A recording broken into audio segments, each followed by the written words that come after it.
Okay, so in the previous session, we have completed array list to array implementation. In this session, we are going to get an understanding of trees and binary search trees in Java programming language. So initially, we might start with trees, and if the time allows, we'll access binary search trees also. So I'm taking you to the concept trees in Java.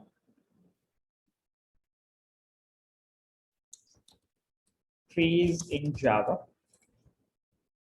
I will also show you how we can simulate and understand how trees work. And I will show you the official documentation as well about trees and its implementations and usage. Okay. Now, so we are going to understand the trees data structures, and then we are going to understand how we can make use of these trees in order to implement various, in order to implement various use cases of trees. So I'm taking you to the trees basic components I'll take you, but initially let me just give you a quick example of what a tree is in Java. Okay. So what is a tree data structure? We read the linear data structure like an array, linked list, stack, and queue, in which all the elements are arranged in a sequential manner. The different Yes. data structures are used for different kinds of data. Okay. Now there are some factors which needs to be considered for choosing the data structure. What type of data needs to be stored in it? So it could be a string, it could be integer, or it could be any other customized data. So we need to identify what the data structure we would be needing so that our data best fits into it. Okay. Also, the second important factor is how much would be the cost of the operations which we want to perform over the data. So eventually what kind of operations we perform on a data or on a data structure, it could be an insert operation, it could be a remove operation, it could be a search operation, it could be a sort operation. So these are some of the common operations which incur certain cost. Okay. And the cost means the computation cost. How many number of CPU cycles would be required to get the task done? So whenever we select an appropriate data structure, automatically it will result into minimization of the cost. Okay. So in case of, let's say, if I select an appropriate data structure which can perform a task in big O of one time complexity, and another data structure can do the same task in big O of n time complexity, so I would always be choosing big O of one. Okay, the data structure which can complete the operation within big O of one time complexity, which means the constant time. Okay. Now, so we want to minimize the cost for the operations for the most frequently performed operations. For example, we have an example here. We have a simple list on which we have to perform the search operation. Then what we can do? We can create an array in which elements are stored in a sorted order to perform the binary search. So this is what we have discussed in the previous session. Okay. So if you have a list, you can quickly convert it into an array and perform a binary search on it. Okay. The binary search works very fast for the simple list as it divides the search space into half.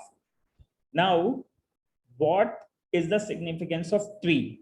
So tree is also one of the data structures that represent hierarchical data.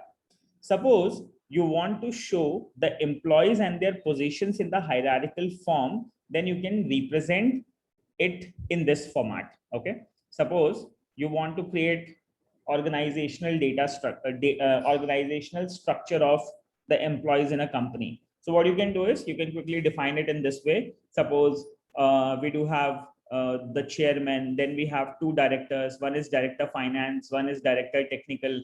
Then with the finance, there is a account manager, there is an assistant account staff. Okay, like that.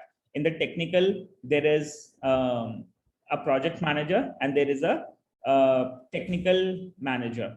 Then the technical manager has two developers, okay, two backend developers and one front end developer, like that. So I'm just giving you a example that somehow this is the structure of a random organization. Okay. Now what we can do is the above tree shows the organizational hierarchy of certain company. Okay. So here you can see that we got something like John is the CEO of the company, and John has two direct report people, those who report him, which is Steven, Rohan, and like that. So now what is the important part is the logical structure is known as tree. Okay. Whenever you create such logical structure, we call these logical structure as tree. Okay. And in this data structure, root is at the top. Okay. And it branches are moving in the downward direction. Therefore, we can say that the tree data structure is an efficient way of storing the data in a hierarchical way. Okay. So currently what are we doing? In the list, we were storing it in the array, we were storing in a sorted manner. In the list, we were storing in a sorted manner, in a linear manner. But in a tree, we can store data in a structured manner or in a hierarchical manner. Okay. Is that clear? Yes. Now, so what do we have here is, you already understand, I believe, basics of trees. So the very top node is always known as the root node. Okay. And the blue nodes here you can see are considered as the child nodes and the further child nodes. Okay. So what do we have here is, we have the following types of nodes available. We have a root node, then we have a child node, we have a parent node, we have a sibling who's adjacent to it, we have the leaf node, which is the last node, we have the internal nodes, we have the ancestor node, we have the descendant nodes. Okay. These are the following nodes which we create within the tree data structure. Okay. You got my point? Now, Yes. the structures are the recursive data structures. Okay. We also call them as recursive data structures because we can recursively distinguish the nodes in a T data structure and we can access the data from it. Okay. Now, so this is the basic example of, the tree, how exactly a tree looks like. Okay. Now, so there are certain applications which we are going to implement, and I'm going to show you how we implement the tree data structure and how we perform the searches on it. So the most important objective is to perform the binary search because it is the fastmost search. And then there are various implementations of trees. There are AVL trees, there are RB trees, there are splay trees. Then we have a tree, we have a B tree. Okay. These are some types of trees which are available and very important. So I'm going to, okay. So this is something which is very important for us to understand and how we are going to make use of all of these. Okay. I'm just getting back so as to show you the implementation.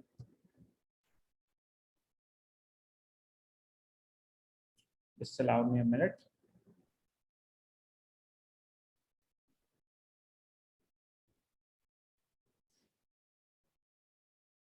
Just a second. So you are clear with the basics of tree data structure, what exactly a basic tree is. We have to arrange the data in a hierarchical manner, which will have a root node, the child nodes, the sibling nodes, the leaf nodes, and the others.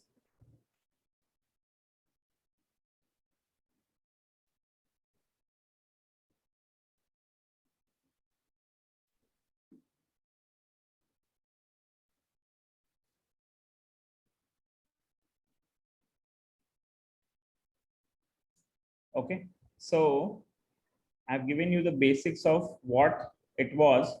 Now I'm going to show you how do we use trees.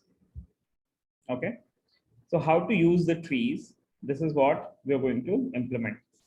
So in order to use the trees in Java programming language, we have the JTree class. Okay, with the JTree class, we can display the hierarchical data.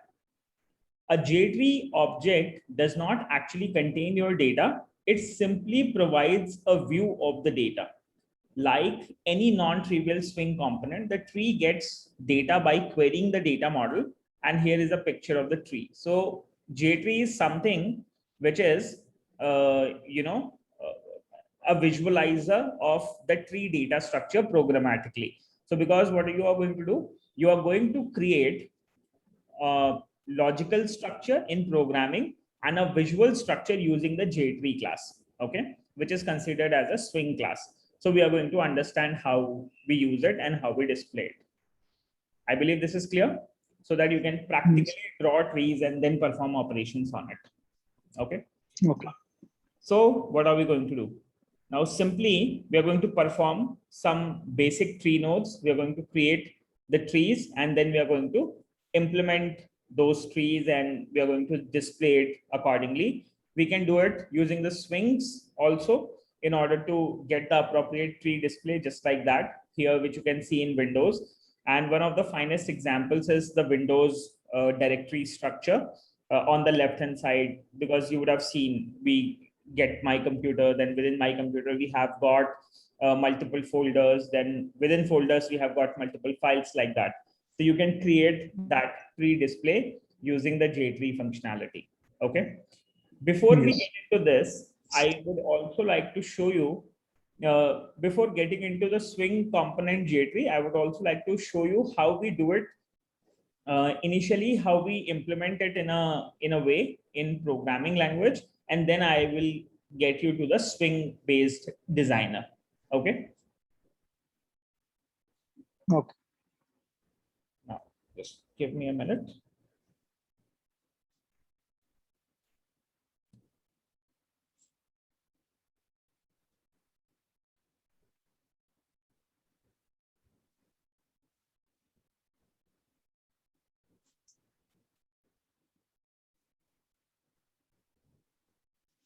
Okay, so I will give you a basics of tree implementations, and there are certain APIs available which we can use, but I would like to show you one of the best one, which could be easy for you to understand to get started with, and then we can proceed with the swing based designer.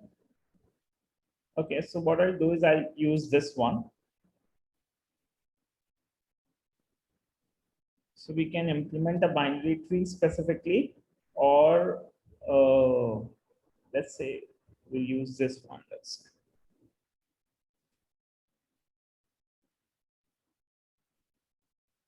Okay, binary tree basics we have already done.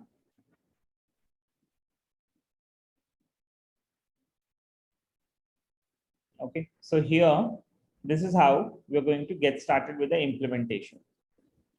So now, how are we going to create the nodes? Let's have a look. So we are going here, and I'm going to get started with designing the tree data structure for you, and then we're going to use it. Okay.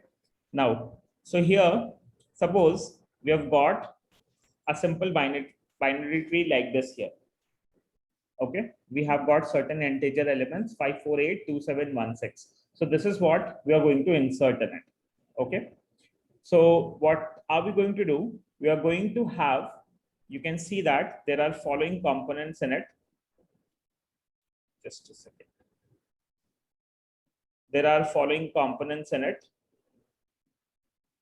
So what are the following components we do have is, we have the data node. You can see that we have a data node available. Apart from the data node, we do have the child nodes available. Okay. What do we have is, we have a left child and we have a right child. Okay. Can you see that? So this is what we are going to implement in it. So we are going to implement the tree structure.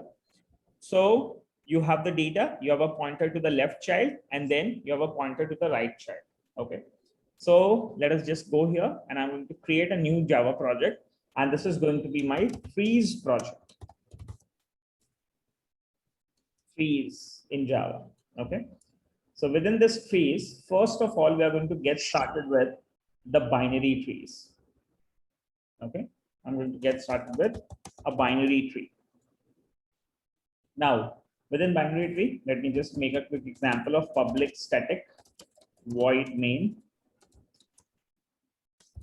string arguments, and this is going to be an array of string arguments, and I'll make it small t. Okay, now, so what are we going to do? So we are going to create and represent a tree node using a Java class. This is what we are going to do. Okay, now, okay, so how are we going to do that?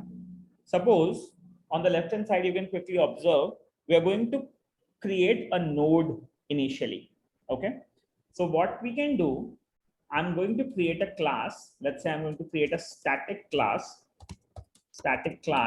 and I'm going to call this class as a node class. Okay. So because what do you have within your within your image, you can see that each and every element is considered as a node within the tree. So this is node 1, this is node 2, this is node 3, and so on. These are nodes. Okay. So what are we going to do? We are going to make use of these nodes. So how am I going to implement these nodes? We'll implement the nodes in this way. So I'm going to create a class node. So you can quickly name the class in any such way. I have taken the class as node because majorly in all the implementations, you will consider this element as a node. So we call it as a node, but you can use it, you can create with any other names also. Okay. Now within node, what are we going to store? We're going to store a value in it. So what is the meaning of the value? What exactly we are going to store within the node. So if you want to store numbers, we are going to store numbers into this value. If you want to store names, you can store names into this value. So you can quickly define the type of value which you want to store within the node, and you can define the name of the variable in which you want to store the value. The value could be double, it could be string, it could be any custom class, like that. Is that clear? Yes. So I've created the value which we want to store. Now within this, what are we trying to do? There will be two nodes. Okay. I'm going to create two objects. One object will be pointing to the left node and the second object will be pointing to the right node. So these are the pointers. Okay. Pointers to the left and the right node. Is that clear? So, and Yes. this the value or data to be stored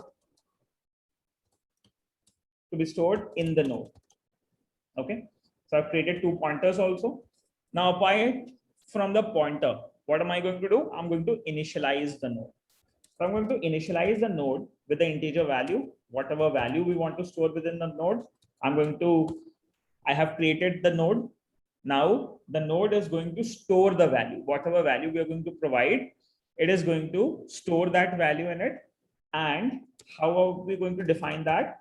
Within this value variable, I'm going to store whatever value we are going to receive. So whenever we are going to call the node class in the main function, we are going to pass an argument into it. The argument will be received here. Then that argument will be stored into the value variable of the current node. Okay, is that clear? Okay. Is it clear? Or you have any? Yes. No, not right now. It's clear, right? I'll give you an, Yes. suppose I create something like a new node here. Okay, and I pass 10 in it, suppose. Okay, so what is going to Yes. happen? This 10 is going to be passed to this functionality node. Okay, this is the implementation. When I'm calling a new node, this is going to be called. Okay, once this called, the Yes. value is going to be stored here, and this value is going to be stored into the value variable of the current class, which is this, which is pointing to this value variable. Clear? Yes. Now, so let's get into the functionality here. So we created the node. Now the node will be pointing to a left child and the right child. So initially the left child is going to be null and the right child is also going to be null. Okay, is that clear? So I have two pointers, but initially I'm pointing to nothing. So this is a simple implementation of one single node creation. How do we create a node? Okay, so I'm just going to rename this class to node. Okay. So how to create a basic node so that there is no confusion. Let's say I'm going to call it as my node. My node, or let's call it as node test. Okay. So I've converted it to node test and this is going to be node. Okay. I believe this is clear to you that how Yes. is the node created. So whenever I'm going to create the node, so I'm going to call it as node is equal to new node 10. Okay. Now what I can do is I can quickly check. I can assign the value of node dot left. So let's say within the left node, I want to put whatever value I have here. So I can say I want to put, first I'm going to set new node is equal to 10, or in order to match this one, match the example on the left hand side, I'm going to put 5 in it. So let's say 5 is going to be the root element. Now node dot left, it's going to be 4. Okay. And node dot right, it's going to be 8. Is that clear? Yes. And this is going to be node dot left and right.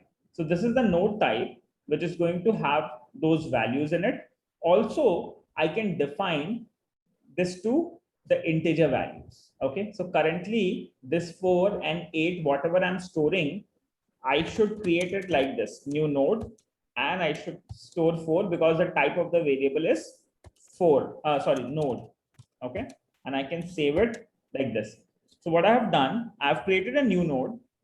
Now that node has a left child, which is node having a value 4, and has a right child having the value 8. Is that clear? Yes. So that's how we create the nodes. And now once you have the left node, you can